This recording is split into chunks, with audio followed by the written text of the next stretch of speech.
A Villain in Venice, Jane of the Air, Book 1. A steampunk detective and aviatrix and part-time spy. Available now. All profits to the NHS. Scanning for audio.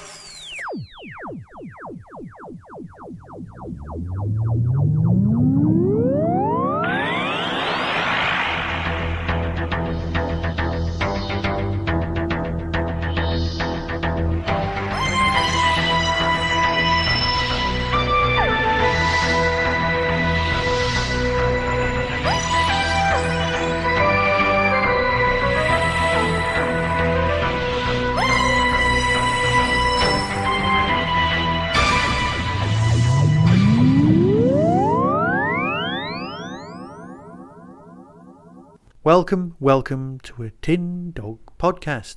This time talking about main range release number 273, Doctor Who Colony of Fear. Here's the synopsis. Sometimes the TARDIS takes the Doctor to where he needs to go.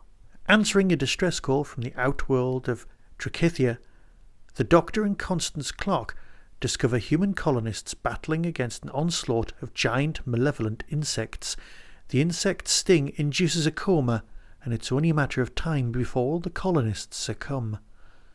The Doctor is curious as to the origins of the insects, which appeared from nowhere, and offers his assistance to the colony's governor.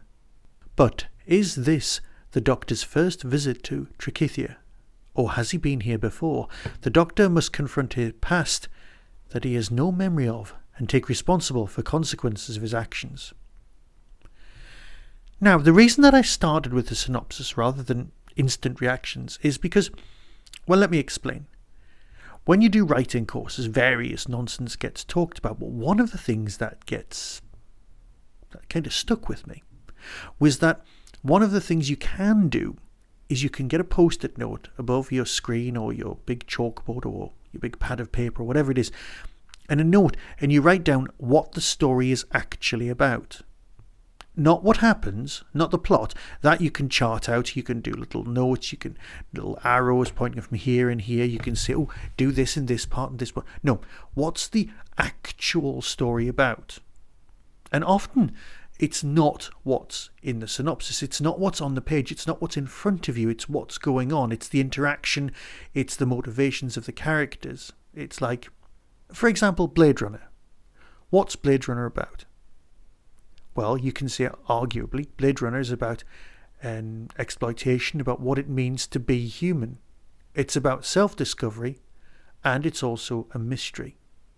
However, what actually happens is some androids who are clones, who are creatures, turn up, and they, shouldn't be on Earth, and the guy who may or may not also be an android or a clone has to take them out.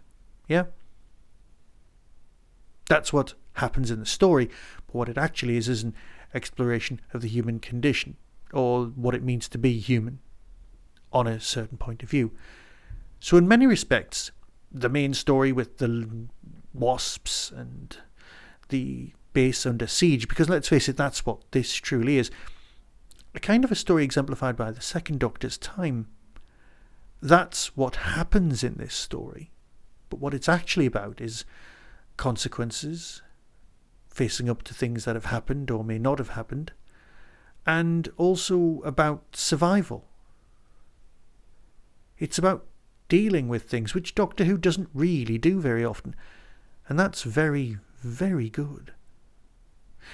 But of course, when you've got stories that are about something, you still need to not dress them up, but you have to have a vehicle for this exploration to take place. And because this thought's been in the author's head for so long, this is examined and looked at so well, because the vehicle is great. The vehicle is a cracking adventure story. You're sort of sitting there listening, going, yeah, but what about this? But what about, oh yeah, let's go here. And the creatures, the mystery of the collector, all of that business, it just works really well. I don't want to give away any more spoilers than that, but what I want to say is that this works on both levels.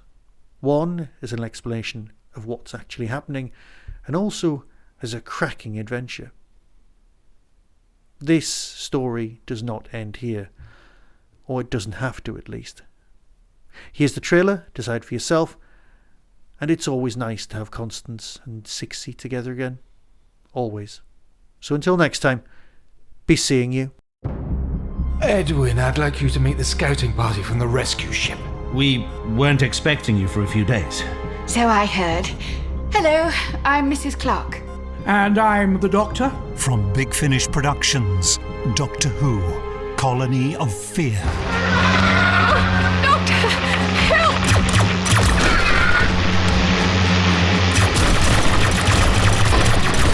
Ceasefire! I'm rarely pleased to see someone with a gun, but on this occasion, I'll make an exception. Who's that rather strange-looking fellow? I'm afraid I don't know his name. He's smiling, but his eyes look sad. Wise. And behind him, that's... Oh! Yes, people are always shocked by the blue box. But these creatures are intelligent, Governor. What makes you think they're so intelligent? Oh, they have some kind of ability to psychically project their thoughts. How do you know? Because one of them spoke to me inside my head. I can't leave. If I go back to Earth, that's a long journey in cryo. What if he returns while I'm gone? And do you really think that's likely? It's all I've got. All right. Big Finish. We love stories. One day he'll come back. I know it. And I'll be waiting.